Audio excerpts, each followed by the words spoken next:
So we're here with Ben and Chelsea from the Dirty Mittens, and they're finally set to release their debut album, Heart of Town, an effort that's taken you guys more than 2 years to finally pull together. Why did it take so long?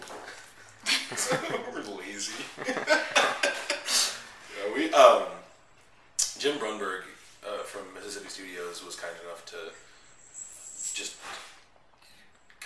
help us out tremendously. He did the whole record, produced it in his spare time, which, you know, being the dude that he is and having 10 different hats that he wears, I don't know how he had any spare time. But we had to fit it in his schedule and all of our work schedules, since we all work full time too. So it was evenings and weekends. Yeah, we don't. I mean, without Jim, we wouldn't have any record. We don't have any money. You know, we don't really have. I mean, we now have a little bit of backing support to put out the record once it's finished, but we've never really had any industry help or support in the past. So we haven't had money coming from anywhere, and so anything we have is from, you know, a gig that we've played that week, and you know, so it's never in huge sums. We've never really. I don't know. If we had money, our record would have been done 2 years ago, and we'd be working on another one. But that's just how it goes. You know, we just improvised and kept playing shows and kept trying to build a fan base based on our live performance, and wanted a record but didn't have one, so just kept going. You know. I think part of it too is that we all bring like a different sensibility to the table, and I think where all those no sensibility. Where those all intersect is this really awesome spot, but getting there can take a lot of work. We're all kind of perfectionists. We spent so long debating like the tiny little points of these mixes and like making sure everything sounded good to each of us in all of our ears. And I think that's a process that not everyone goes through. A lot of times it's just, you know, and I mean, Noah really took the lead in terms of like being in the studio, and, you know, him and Jim really banged it out, but we all had a huge voice in the process, and so making everyone that involved took I think it's a blessing that everyone is in Dirty Mittens, everyone is a cook, you know, to a certain perspective, but you know, everyone gets their say and everyone contributes and everyone is heard as much as possible, you know, but unfortunately, like, as the saying goes, there were a little bit too many cooks in the kitchen. I think we learned, you know, that sometimes you just need to like, you know, give someone the hat and let them, you know. What do you think it was about Dirty Mittens that drew Jim to want to work with you guys and spend 2 years with it? We're super hot. He has a huge crush on me. There you go. That's good enough. He does. No. I think he thinks of you as a daughter to some extent. I mean, Jim's got, I don't know, I mean, you know, I don't want to put words in his mouth or anything, but I think he was excited to work with a young band that I think that he could relate to as a musician, you know, and I don't know. We packed the shit out of his club like month after month, so that has probably something to do with it. Where does the album title come from? It's a lyric from That's a Jay-Z lyric. Are you being serious? I'm being dead serious. I thought it was one of the songs. It's not on the album? No, that's that's a awesome. Jay-Z lyric. I thought it was on 10 Feet Deep.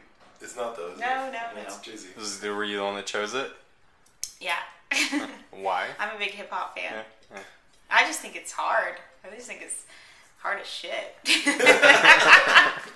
Chelsea's main criteria for determining if something goes on the album or not is like, how gangster is it? And as you can tell by her. Yeah. My Stevie Nicks tattoo. I just got my Chola Stevie Nicks tattoo. Hella gangster. Crystal Vision. So besides spending time with Jim at Mississippi Studios, a good portion was also recorded at the Masonic Temple up in North Portland. Tell me about how you think that recording it in that environment comes alive on the album. Quickly, the portion that wasn't recorded at the Masonic Temple was actually recorded at the Falcon, which is Jim. Part of it was that we had obviously limited access to the place, that we weren't just kind of hanging out and living there. And like, it wasn't one of those albums that was recorded in 2 months in a cabin in the woods or something. It was very much like we were living our lives and then occasionally going into this space to lay down the tracks. Moving from our lives into this space, I think we brought a lot of what we were living through into there, but then I think we just kind of realized that we let it all go pretty quickly, and that that room is so, like, when you're in there, it feels so distant from, like, Portland outside of it. Like, it's definitely its own space, you know.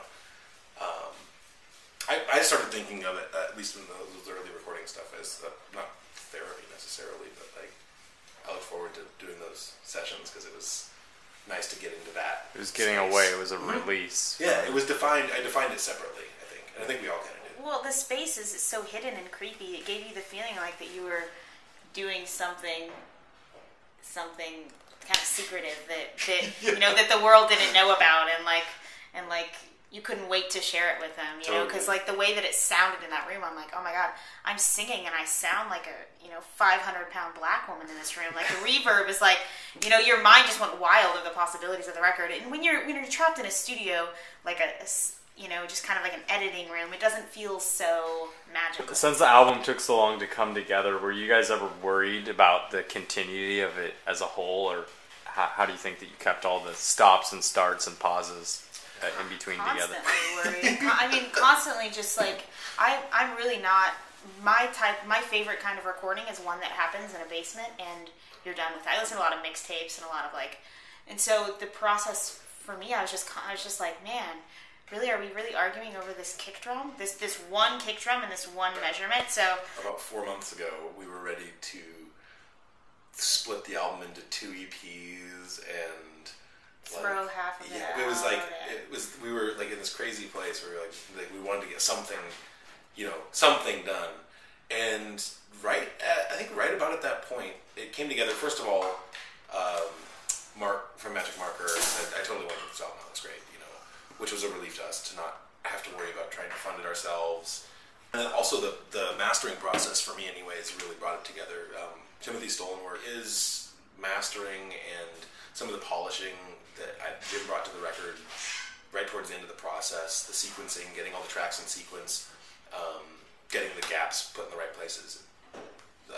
For me, anyways, the record all of a sudden was there. And I was like, oh, no, wait, we did it. This is it, Chelsea, if you're so calm and mellow in your demeanor, where do you, when you sing, you have really forceful and emotional voice, where do you think you draw that passion from when you're on stage or when you're singing? Good question. I don't know where it comes from. I've been singing and performing since I was a kid. I did What If God Were One of Us as a kindergartner, and that was a pretty great performance. I then got suspended because I wasn't supposed to talk about God in school, and oh, really? Yeah. So the next year I did Aretha Franklin Respect as a 5th grader, and if someone gets a hold of that video, I don't know how I'm not going to be famous. That was pretty awesome. I was wearing a huge dress, these huge pearls. I don't know. It comes from a completely different part of my personality. It's something that is just like, and I'm still working on it. I'm still trying to let go as much as possible, but sometimes I even surprise myself. I'm like, wow, like, where did that come from? That moment, it's about turning your other self off, and it's also about drinking. Chelsea's really good at that. Yeah, I excel. I love those moments when I'm like, Chelsea is on top of the bar, or is like crowd surfing with the microphone up in the air, or is on her knees in the middle of the audience, and everyone's like in a big circle around her. I'm like, well, you have to demand respect from your audience and attention from your audience. I mean, people these days just they come to shows and they don't even know why they're there. They're not really listening. They're not really. I mean, I just want to remind them why they're there, and why I'm here. This is not an easy thing. This is a 40-hour-a-week job for me, and it all comes back to those moments where people either remember you or they don't. So it's like, I want to make sure they remember me.